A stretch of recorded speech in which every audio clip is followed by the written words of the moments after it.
Okay, here are the parts of that OS 40FP engine that came with the MECOA diesel head. I put them all in the ultrasonic cleaner and cleaned them up, and amazingly it came apart and came clean quite well. There's something going on with this exhaust though. I didn't notice until just a few minutes ago that this thing had an extension on it. So the screws that were in here are longer. But it doesn't feel right.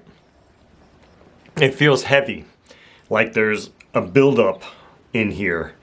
And I went to take this, I took this nut off and I unscrewed this screw and I couldn't really get it apart. And then of course the vent nipple or pressure vent port broke off, or it was in the verge of being broken off or something because it fell off. And I didn't put any kind of pressure on it at all. But it just feels weird. It feels heavy, like there's a lot of carbon buildup or something in there, because there's a lot of carbon buildup on the bottom of this head. I don't know how long it takes for a compression ignition engine to build up this level of stuff, but there's a lot of carbon buildup on this head. So it seems like this thing ran, like I said, I don't know how long it takes to build that up. If this means it ran as a compression ignition engine for a really long time, or if it just doesn't take that long to do it, I don't know. All I do know is that it ran for some time in this fashion, and enough so that it makes me wonder about the integrity of things, because I'm pretty sure that compression ignition engines, purposely built and designed ones, are built to be a little bit stronger, or a little bit, you know, out of different material. I mean, this thing still feels a little tight. This piston, I didn't really degum that. I didn't pull the piston pin out of that either. But it still feels a little tight. But I know that one of the things that can fail on these engines, if they're not specifically made for compression ignition, is the connecting rod. Now this one doesn't look like it's in too bad a shape just visually, but I'm just kind of like giving it a quickie look here too. I'm not inspecting it under a scope or anything.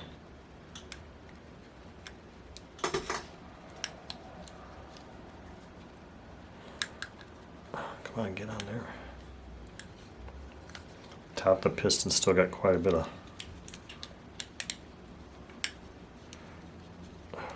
Why aren't you going on there? There we go.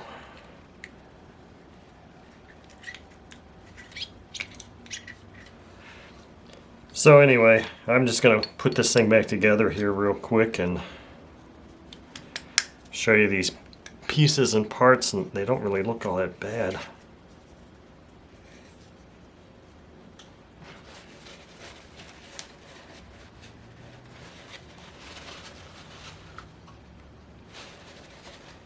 Make sure I get this thing lined up.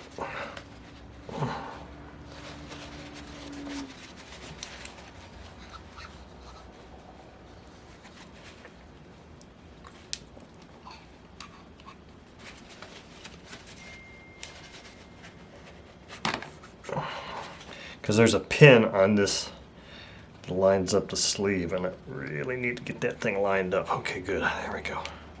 So this is the thing. I really want to get this thing, the head on here, and check to see if this thing even rotates over freely at all, because the top of the sleeve looked like, it didn't look like there was damage, but there just seemed like there was a lot of buildup of some sort.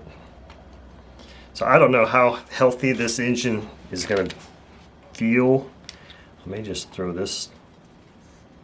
I didn't throw this head in the ultrasonic, and it's got some goo on it too. Let's just put this diesel head back on here, compression ignition head back on here, and need all the long screws for this.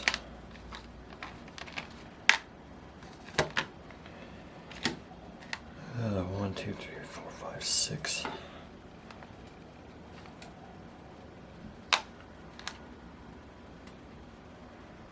Looks like they're all about the same size, really.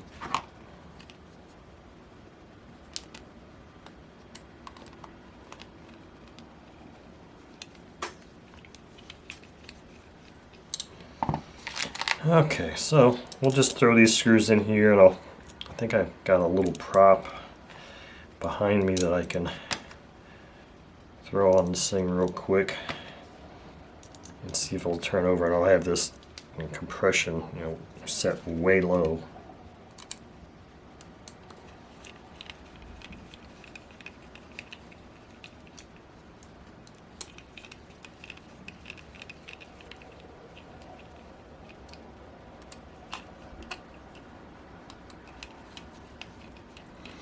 It's really glistening because I sprayed it pretty heavily with ballistol.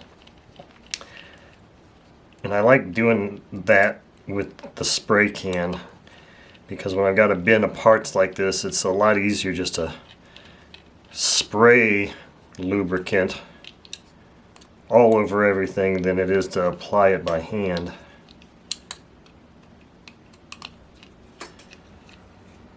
So, and unfortunately my spray ballistol is just about gone. Okay, I think I could start torquing these now.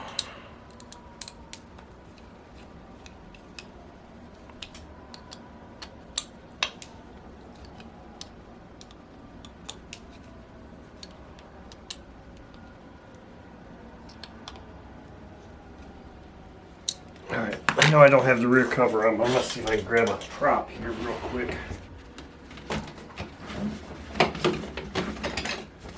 Something, anything small, this will work.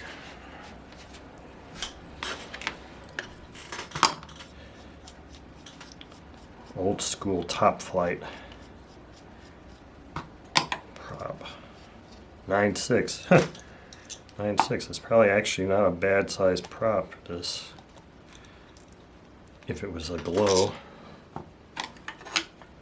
configuration. I know compression ignition engines can handle a little bit larger, a lot larger prop.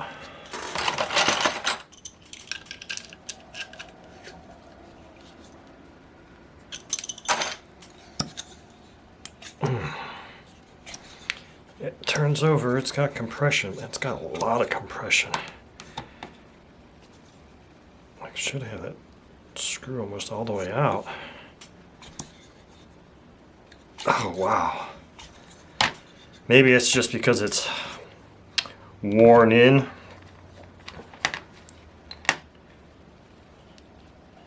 It's got a lot of compression.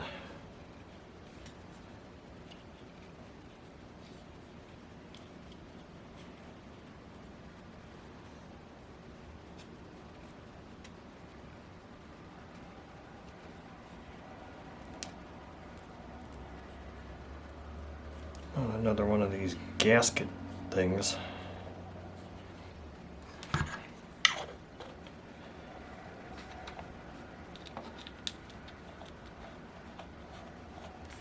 So, I don't know. This engine might run really well. I mean, it's got compression.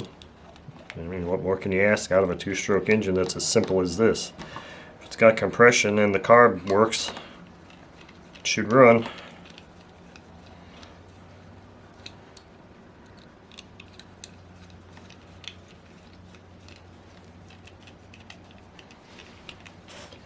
And here's the funny thing. I was sitting there poo-pooing running compression ignition engines in the first video, and somebody made a comment because I mentioned that finding ether is difficult to do, and I couldn't find the Johnson version that I had in Florida that had the 50% ether.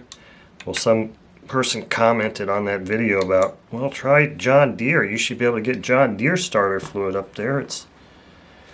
And I looked, and sure enough, I found John Deere starter fluid.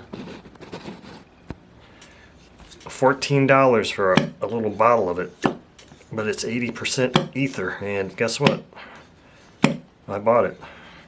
That just feels like, this thing is like so loose it's about to come out of here. That just feels like a ton of compression. So maybe this engine is just really, really well broken in. I know when I did my experiment with the 40 FP, at the same time I had a 20 FP engine, and I swapped the frames, the carb frames for the 20 and the 40 FP are the same, and I swapped the barrels out and put a 20 size barrel in there because it seemed like it just needed a little bit smaller barrel on there. And I believe that I did some stuff for a video or two, at least one, where I was running with the 20 sized barrel. So I don't know, this looks like a pretty decent little engine now. I mean, for the pittance that I paid for it, it's got really massive compression. I still have my other 40 FP, so that if I needed an exhaust, which I don't think you really need an exhaust for these things. I think you can run them open exhaust, be loud as hell, but you don't need, I don't believe you need pressure feed. I've seen so many little compression ignition engines that don't have exhaust at all, and you just put the fuel inlet on there and let her run. So anyway, look at this. Nice looking little OSFP compression ignition setup. No idea how much run time's on it. All I know is it's cleaned up, turns over freely, and it's got freaking massive compression. I mean, this is like, it's really taken a lot of effort to turn that thing over. So that thing is sweet. So I think I scored a pretty cool engine, and if somebody doesn't contact me saying they want this thing, well, guess what? Nobody's gonna get it, because I'll just keep it, because this is pretty cool, especially since I got that starter fluid coming, and I can go get a little thing of kerosene, and I've already got castor oil, so big deal. And I've got brand new fuel tanks, and I also bought some gas fuel tubing because I was thinking about trying to run that other compression ignition engine. So hey, guess what, dudes? We may be running compression ignition engines sometime this summer. And I actually still have, if you can believe this, and I don't know if this is going to be good or not, I actually still have diesel fuel that I mixed up 4, 5, 6 years ago. And I put it in and mixed it in the Davis diesel can that, I don't know if they're plastic lined, but it's got like, it looks like it has a plastic thing on the nip, on the opening, and you can seal it, and it seems like it reseals. And I opened one up the other day and sniffed it, and it smelled fine. I mean, I don't know how to test it other than put it in an engine and see if it runs. Of course, you put it in an engine like this, and unless you're putting it in an engine that you know for a fact runs, I don't know how else I would test whether that fuel is good or not. You know, maybe I could put it in a little glass container and light it on fire. I don't know.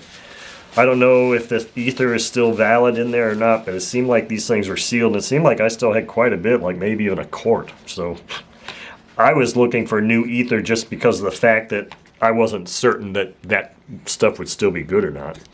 But anyway, enough of my rambling.